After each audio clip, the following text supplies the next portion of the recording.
પોકારો આપણા દાદા માટે ન હાલે, બધા હવે સ્ફૂર્તિમાં આવી જાવ, જમવાનું ત્યારે જ છે વરઘોડિયા માટે. બોલો બાલ હનુમાન દાદાની.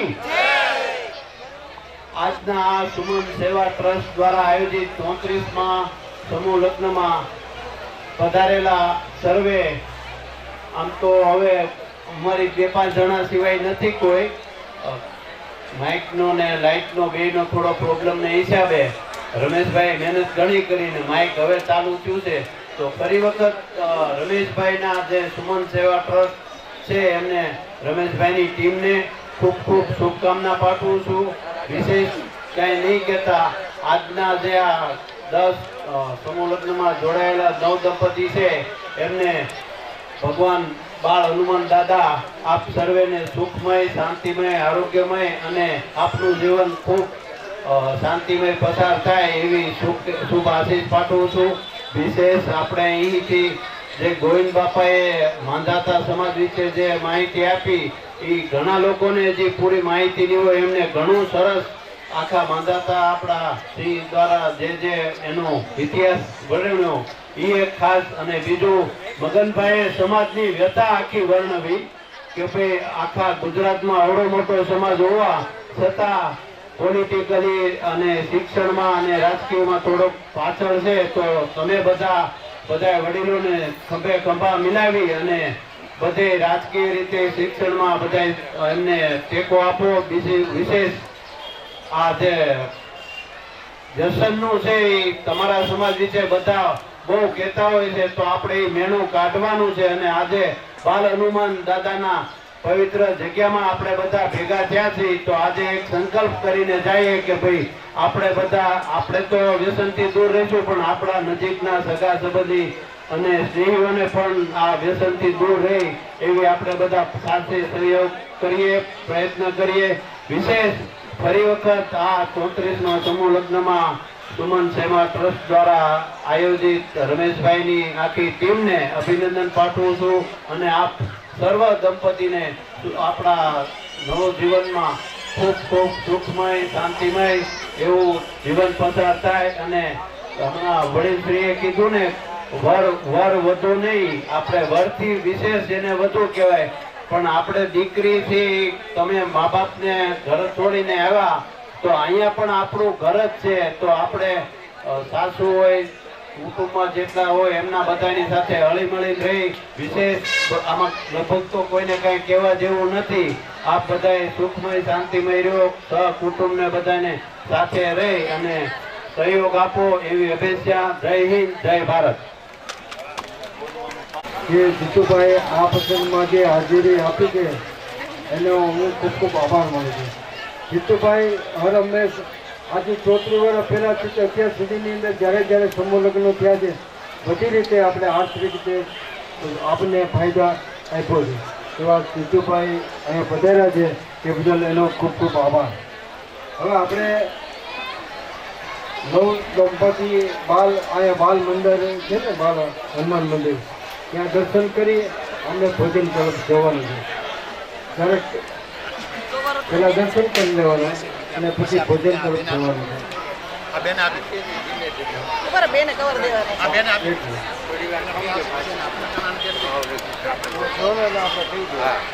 ટ્રાફિક ગાડો થઈ ગયા ને.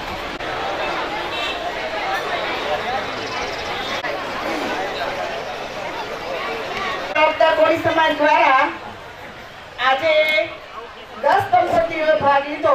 બધાને અભિનંદન.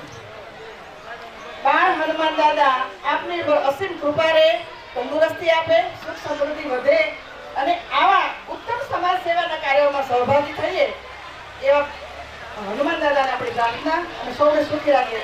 ધન્યવાદ. ભણાવવા જવું પડે, મોટરસાયકલ લઈને જાય એટલે અહીંયા આવે પણ ઓછા આવે, રિયા જતા. હવે એ 2 શબ્દ બોલ્યા, હવે આગળ પછી ગીત ભાષણ કરવાના છે અને અમને બધાને ગીત સમજાવવાના છે. કારણ કે એને આખી જિંદગી છે ને ભાઈ છોકરાને સાજા.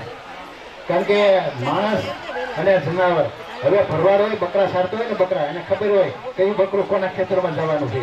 હવે આ બેનને ખબર હોય કે કેવો છોકરો વસ્યા છે, એને જ ઉભો કરે ગણિત આવડતું હોય. એમ આ બેન છે ને એટલે જ કીધું છે કે ભગવાન પછી ડોક્ટર અને ડોક્ટર પછી શિક્ષકનો નંબર આવે. ભગવાને બુદ્ધિ આપી હોય છે આને, કારણ કે શિક્ષિકા બેન છે આ શિક્ષિકા બેન એ છોકરા છોકરીને ભણાવતા હોય ત્યારે આપણે એમ થાય કે ના ના આ ભણતર છે ને ભણતર એ ભગવાને આપણને આપ્યું છે 2 આંખો, તો ભણતર છે 3જી આંખ થઈ જાય. હવે 3જી આંખ કોને કહેવી? 3જી આંખ. હવે 3જી આંખ એ કહેવાની છે. 3જી આંખ તમે છોકરા છોકરીને ભણાવશો ને તો 3જી આંખ આવશે. જે ભણેલો છોકરો હોય છે ને એને ખબર છે કે આપણે ક્યાં રહીએ છીએ, તો ગુજરાતમાં.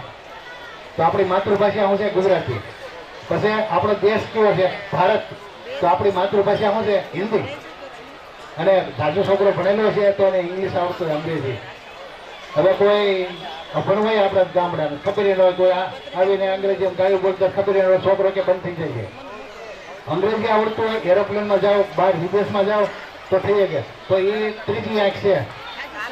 શું કીધું? 3જી આંખ. ભણેલા હોય ને 3 આંખ હોય છે. અને કહેવત છે ભણેલા બધે પૂંજાય છે. સાચી વાત છે, પૂંજાય જ છે ભણેલા હોય. એ જો અમારા અમરેલીની માલિક પર કલેક્ટર છે ને એ છે, પણ તમે એને ના ન પડી શકે ઘરે નહીં આવતા. પહેલા હતું, અટાણે તો બધું એક જ થઈ ગયું. સાહેબ એવા હતા એને વાત કરી. એટલે આ ભણતર છે ને ભણતર ભાઈ, એટલા માટે કે દીકરા દીકરીને ભણાવવા બહુ જરૂરી છે. પેલા ગાયકવાડ સરકાર હતી ને તો તમે ભણવા જવા ના પાડો ને, જે દીકરી હોય કે દીકરો હોય ને તો ઘરેથી ઉપાડીને લઈ જતા, ટીંગા ટોળી કરીને લઈ જતા ભણવા. અત્યારે ડોસીઓ ઘણી જીવે છે એને તમે કહેજો સહી કરી દે છે. હોશિયાર હોય, ભણેલા હોય, એ ભણેલા છે ને ભાઈ તો આવડે.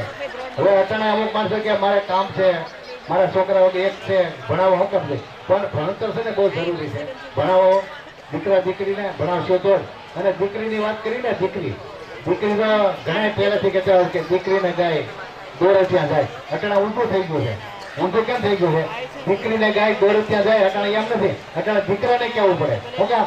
અટાણે જો દીકરીઓ છે ને, દીકરીઓ એરોપ્લેન હાકે છે, રેલવેનું ડીઝલ હાકે છે, ગાર્ડ સાહેબ છે, અને આમ જો બસની માલિકો તમે જોઈ ડ્રાઈવર છે, કંડક્ટર છે, બેનો દીકરીઓ છે.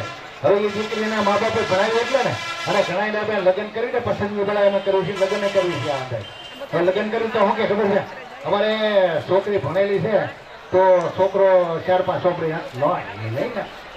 નહીં ના પાડશે કે જાજુ ભણેલો હોય તો દીકરો હોય કે દીકરી હોય એના લગ્ન થઈ જાય. પણ છોકરો ભણેલો હોય તો નથી થતું. અમે એમ કહીએ છીએ કે ભાઈ 8 કે 10 કે 12 કે કોલેજ સુધી ભણેલો હોય તો એનો અમે ફોર્મ ભરીએ છીએ, એને લગ્ન કરીએ છીએ. હવે ભણાવ્યો જ ન હોય તો શું હોય? અંગૂઠા સાથ. હવે એવું છોકરી આગળ મુશ્કેલ છે. અને આ જમાની માલિકો છે ને ભાઈ, ઘણા મનમાં થતું હોય કે મારો દીકરો ભલે ન ભણે પણ હગાઈ થઈ જાય. હાવ ખોટી વાત છે ભાઈ, હગાઈ ન થાય. અત્યારે છે ને ભાઈ દીકરી મળવી મુશ્કેલ છે. આ તમને બધાને મળી ગયું ને તો અમે તો ઉપરવાળાનો ધન્યવાદ માનીએ છીએ. હકામ કે દીકરી છે ને, દીકરી સાસુ કમાતો હોય, ભણેલો હોય, પગભર હોય, કોઈ વ્યસન મુક્ત હોય, અંધશ્રદ્ધા ન માનતો હોય, અને મોટા સિટીમાં રહેતો હોય, ધંધા બંગલા હોય તો તમને છોકરી મળી જાય. હવે આપણે હીરામાં હોય તો 2 ડગલા પાછા વળી જાય. આમાં ઘણા આવે અમારી પાસે નહીં એમાં નહીં મળતા.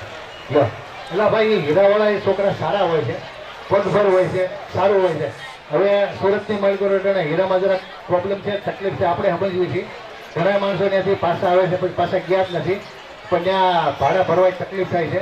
તો અહીંયા આપણે વડવા તમે જોયા નાના ગામડામાં જશો ને તો ઘણા બધા ખાલી થઈ જાય. શું કામ? બધા મોટા મોટા સિટી ભૂલાઈ ગયા. હવે કોઈને ખેતી કરવી નથી.